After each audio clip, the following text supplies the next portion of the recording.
Hello दोस्तों, नमस्कार। आप सभी का स्वागत है आपके अपने यूट्यूब चैनल एक्सेस एकेडमी पर। साथियों, आप सभी की आगामी UP TET, C TET, super TET तथा अन्य सभी प्रतियोगी परीक्षाओं में जहां पर पर्यावरण अध्ययन पूछा जाता है, उसकी बेहतर तैयारी के लिए प्रीवियस ईयर क्वेश्चन सीरीज के अंतर्गत आज की इस वीडियो में मैं आप सभी लोगों के लिए यूपी टेट 2019 के प्राथमिक स्तर के पेपर से पर्यावरण अध्ययन के 30 महत्वपूर्ण प्रश्नों का कंप्लीट सोल्यूशन लेकर के आया हूं, जो आप सभी की आगामी सभी परीक्षाओं के लिए काफी हेल्पफुल रहने वाली है। तो आप सभी से निवेदन है, वीडियो अंत तक देखें और प्लीज वीडियो को लाइक करें, दोस्तों में शेयर करें और फ्री ऑफ कॉस्ट तैयारी के लिए चैनल को सब्सक्राइब करके बेल आइकन जरूर दबाएं। तो आइए साथियों, शुरू करते हैं आज का वीडियो, जिसमें देखेंगे यूपी टेट 2019 के पर्यावरण अध्ययन के 30 महत्वपूर्ण प्रश्नों का कंप्लीट सोल्यूशन।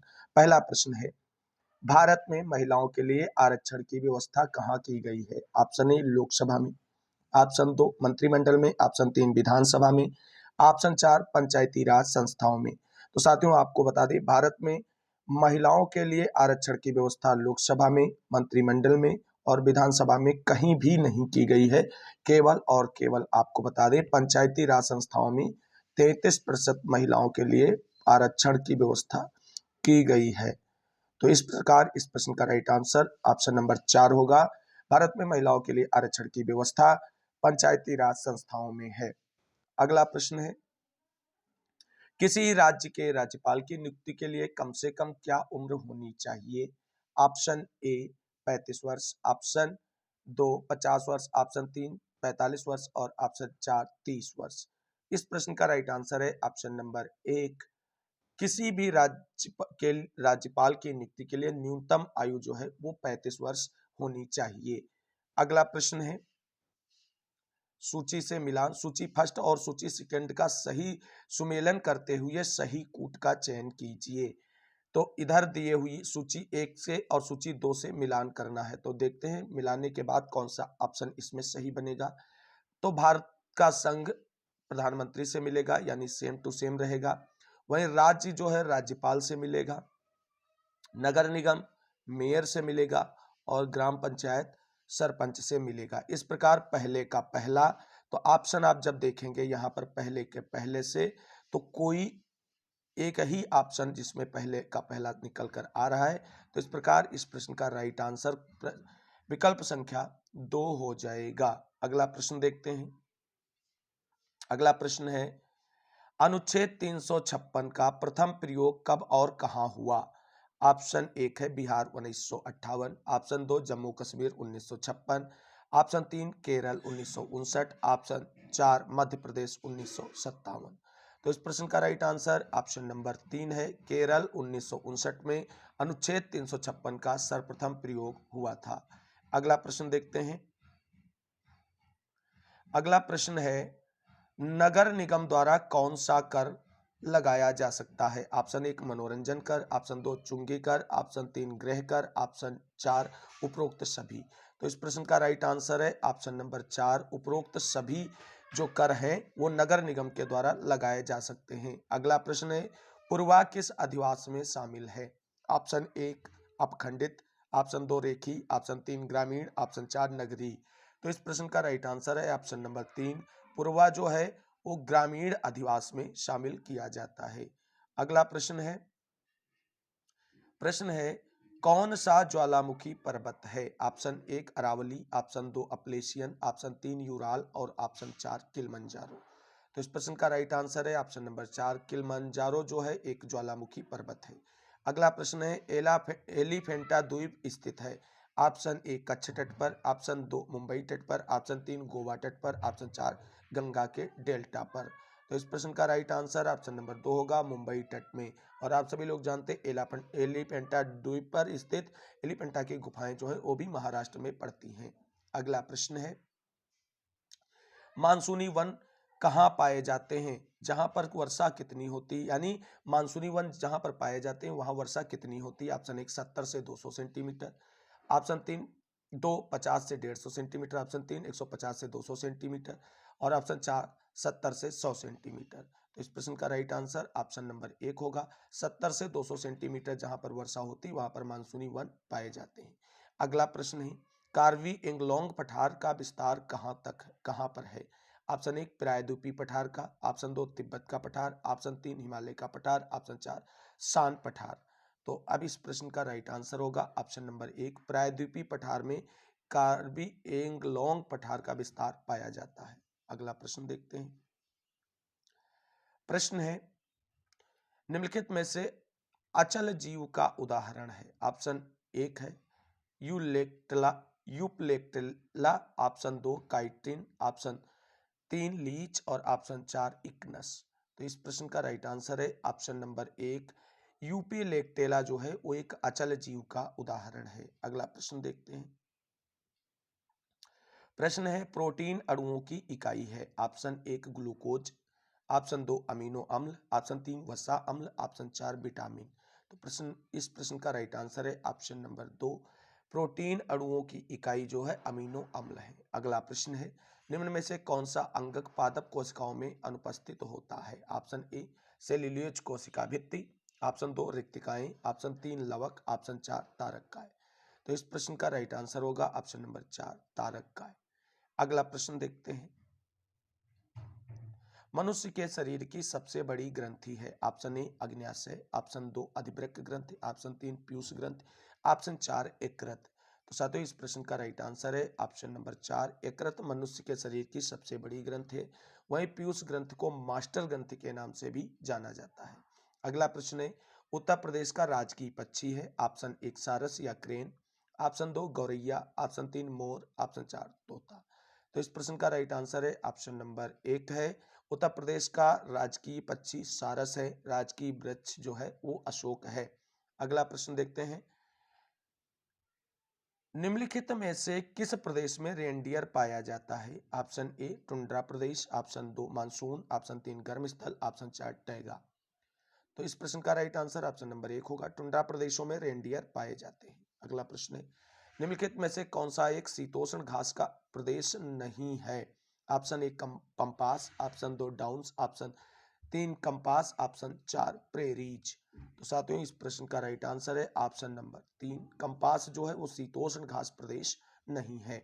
अगला प्रश्न है जनसंख्या के आकार के अनुसार बृहत्तम महाद्वीप है। Option 1 Europe, option 2 Asia, option 3 उत्तरी अमेरिका और ऑप्शन नंबर 4 अफ्रीका। तो इस प्रश्न का राइट आंसर है ऑप्शन नंबर 2 एशिया जो है जनसंख्या की दृष्टि से सबसे बड़ा महाद्वीप है। और अगर यूरोप और एशिया को मिला दिया जाए तो पूरे विश्व की आधी जनसंख्या इन दो महाद्वीपों में निवास करती है। अगला प्रश्न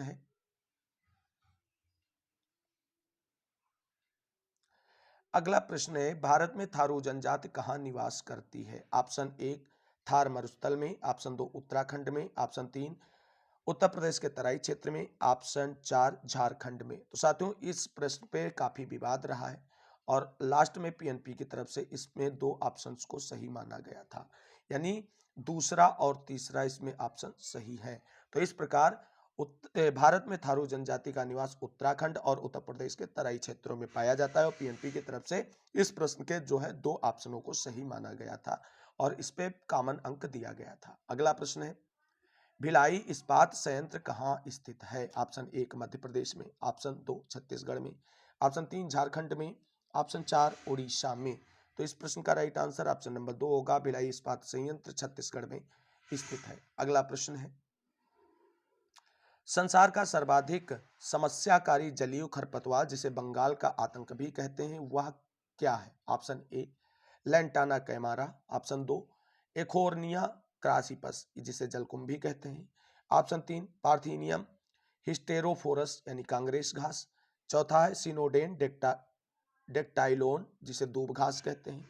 तो इस प्रश्न का राइट आंसर होगा ऑप्शन नंबर 2 जलकुंभी को बंगाल का आतंक भी कहा जाता है, जिसका एक तरीके से नाम देखा जाए तो एकोर्निया क्रासिपस ये एक साइंटिफिक नेम इसका है। अगला प्रश्न है वायरस के अजैविक होने का लक्षण क्या है। ऑप्शन ए इसमें वंशानुगत सामग्री नहीं पाई जाती, ऑप्शन 2 या प्रजनन नहीं कर सकता है, ऑप्शन 3 इसमें प्रोटीन नहीं पाया जाता है, ऑप्शन 4 इसको क्रिस्टल के रूप में परिवर्तित किया जा सकता है।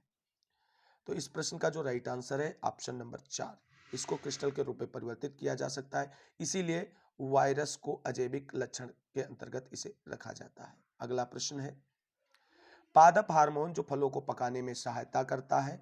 Option A auxin, option 2 cytokinin, option 3 gibberellin, option 4 ethylene. तो इस प्रश्न का राइट आंसर ऑप्शन नंबर 4 होगा। इथाइलिन एक ऐसा पादप हार्मोन है जो फलों को पकाने में सहायता करता है। वहीं ऑक्सिन जो है वो पादप वृद्धि में सहायक हार्मोन है। अगला प्रश्न है, स्वतंत्र रूप से भूमि में रहने वाला अवायवीय जीवाणु जिसमें नाइट्रोजन यानी N2 स्त्रीकरण की क्षमता होती है वह है। Option A Azotobacter, option 2 Clostridium, option 3 rhizobium, option 4 बीब्रियो। और ये प्रश्न काफी विवादित और चर्चा का प्रश्न रहा था, लेकिन इसमें पीएनपी की तरफ से जो राइट आंसर माना गया था ऑप्शन नंबर 2 माना गया था, क्लास्ट्रीडियम को माना गया था। अगला प्रश्न है, किस प्रकार का डीएनए कोशिका में सामान्य रूप से पाया जाता है। Option 1 A DNA, option 2 B DNA, option 3 C DNA, option 4 Z DNA. तो इस प्रश्न का राइट आंसर है ऑप्शन नंबर 2 बी डीएनए पाया जाता है। अगला प्रश्न है, सन 1853 में भारत की पहली यात्री ट्रेन चली थी। ऑप्शन ए एक है बंबई से पुणे के बीच, ऑप्शन 2 है कलकत्ता से अलीपुर के बीच, ऑप्शन 3 है बंबई से थाणे के बीच, ऑप्शन 4 है कलकत्ता से दमदम के बीच। तो इस प्रश्न का राइट आंसर ऑप्शन नंबर 3 है बंबई से थाणे के बीच 1853 ईस्वी में भारत की पहली रेल चली थी। अगला प्रश्न देखते हैं,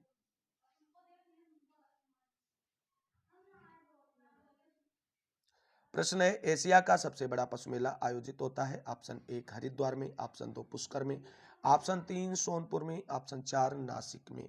तो इस प्रश्न का राइट आंसर ऑप्शन नंबर 3 होगा। एशिया का सबसे बड़ा पशु मेला जो है सोनपुर में आयोजित होता है। अगला प्रश्न है, राष्ट्रीय एकता परिषद की स्थापना कब हुई थी।